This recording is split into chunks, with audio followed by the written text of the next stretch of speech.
ব্রাহ্মণগ্রাম শনি মন্দিরের দুর্গাপূজার মণ্ডপের শুভ শিলান্যাস হয়েছে। এই দুর্গাপূজা এইবার 8 বৎসরে পাড়ি দিয়েছে। দুর্গাপূজায় এবার বিশেষ করে মূর্তি এবং আলোকসজ্জা থাকবে। উক্ত এই সার্বজনীন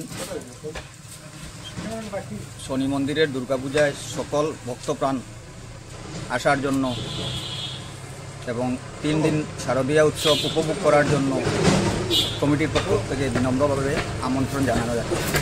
ধন্যবাদ।